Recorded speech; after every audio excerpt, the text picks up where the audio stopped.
Assalamualaikum warahmatullahi wabarakatuh.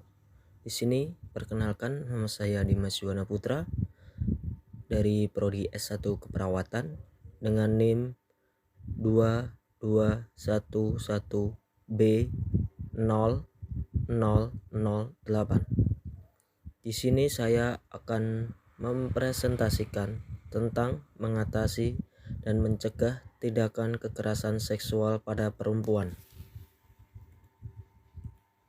Maraknya kekerasan seksual di zaman ini kepada perempuan sangatlah banyak. Pengertian kekerasan sosial.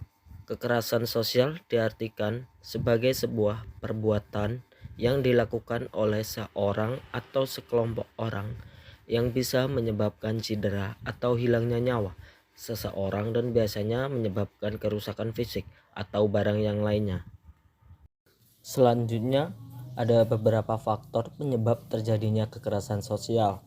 Yang pertama, ada faktor individual, adalah perilaku kekerasan yang dilakukan oleh individu merupakan suatu agresivitas yang dilakukan individu secara sendirian.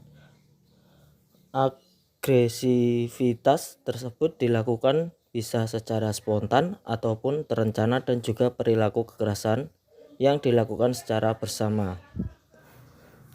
Yang kedua, ada faktor kelompok. Faktor kelompok tercipta dari kurangnya kesepakatan beberapa ahli terhadap teori faktor individual. Teori ini menjelaskan bahwa individual membentuk kelompok dan setiap kelompok memiliki identitas. Identitas kelompok inilah yang kemudian sering dijadikan sebagai alasan dari konflik munculnya kekerasan dan konflik seperti identitas rasial atau etnik. Yang ketiga, ada faktor dinamika kelompok. Faktor dinamika kelompok adalah kekerasan dapat timbul karena hilangnya rasa saling memiliki yang terjadi dalam kelompok. Hal ini dapat diartikan bahwa perubahan-perubahan sosial terjadi sedemikian cepat dalam sebuah masyarakat dan tidak mampu direspons sama cepatnya oleh sistem sosial dan nilai masyarakat. Selanjutnya, kategori pelecehan seksual ada dua, yaitu quid pro quo dan hostile work environment. Yang pertama, quid pro quo adalah pelecehan seksual yang biasanya dilakukan oleh seorang yang memiliki kekuasaan otoritas terhadap korbannya, disertai iming-iming pekerjaan atau kenaikan gaji atau promosi. Yang kedua, hostile work environment, yaitu pelecehan seksual yang terjadi tanpa janji atau iming-iming maupun ancaman. Slide selanjutnya adalah bentuk-bentuk pelecehan seksual menurut ILO atau International Labour Organization. Ada 4. Yang pertama, pelecehan fisik. Yang kedua, pelecehan lisan. Yang ketiga, pelecehan tertulis atau gambar.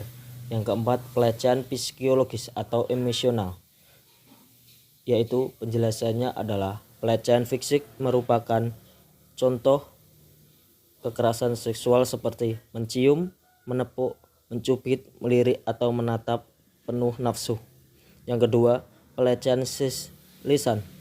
Contohnya komentar yang tentang bagian tubuh atau penampilan seseorang, lelucon dan komentar bernada seksual.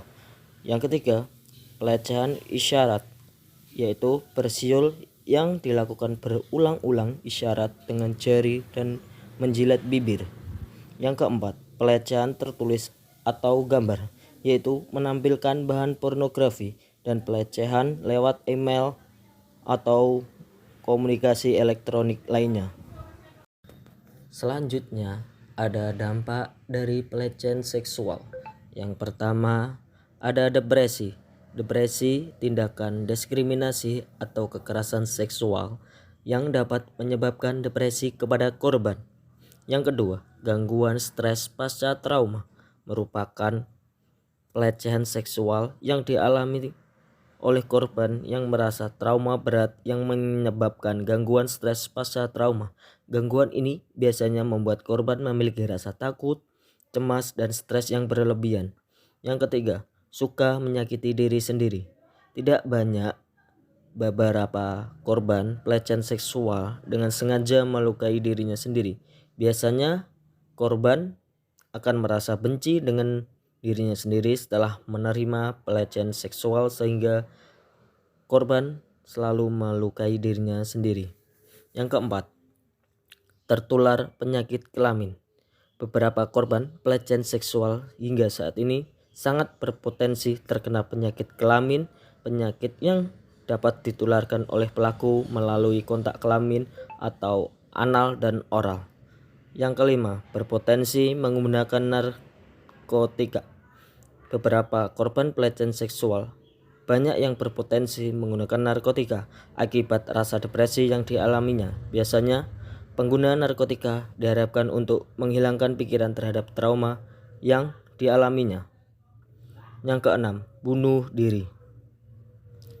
Banyak korban kekerasan seksual yang pada akhirnya memutuskan untuk mengakhiri hidupnya karena jika ini terjadi karena korban merasa malu dan depresi berlebihan dari apa yang dialaminya melalui pelecehan seksual. Yang ketujuh, menyebabkan kehamilan. Banyak yang terjadi di saat ini, pelecehan seksual ini merupakan juga penyebab dari kehamilan bagi korban. Hal ini menjadi salah satu kekhawatiran terburuk korban ketika mengalami pelecehan seksual. Yang kedelapan, gangguan makan dan tidur. Banyak bagi korban pelecehan seksual juga kerap kali mengalami gangguan makan dan tidur karena pengalaman buruk yang dirasakan membuat nafsu makan berkurang atau turun. Selain itu, korban juga kesulitan untuk tidur karena takut terbayang oleh pengalaman yang sudah terjadi kepadanya. Yang kesembilan, serangan panik.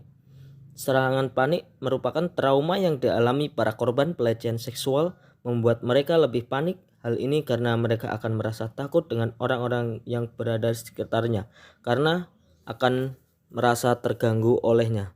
Yang ke-10, disosiatif atau menjauhkan diri dari lingkungan.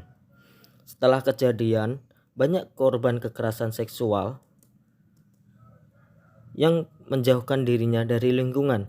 Biasanya korban kekerasan seksual akan merasa malu dengan apa yang sudah dialaminya. Oleh karena itu, banyak mereka yang mengalami pelecehan seksual akan minder dan menarik dari lingkungannya. Selanjutnya ada cara mencegah pelecehan seksual. Yang pertama, alihkan perhatian korban. Kita harus bisa mengalihkan perhatian korban agar kita terhindar dari pelecehan seksual dan diri kita bisa terjaga aman dan terkendalikan.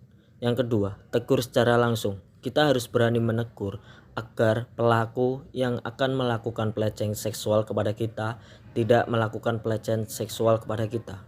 Yang ketiga, lapor ke pihak yang berwajib. Kita jika ada orang yang mengalami pelecehan seksual, kita harus berani untuk melaporkan ke pihak yang berwajib agar para pelaku bisa tertangkap dan para korbannya bisa selamat.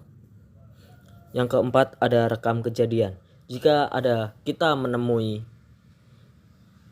orang yang terjadi pelecehan seksual, kita harus bisa merekam atau memiliki buktinya yang kuat agar kita jika melaporkan ke pihak berwajib kita bisa menang karena kita mempunyai bukti yang kuat. Sekian dari saya.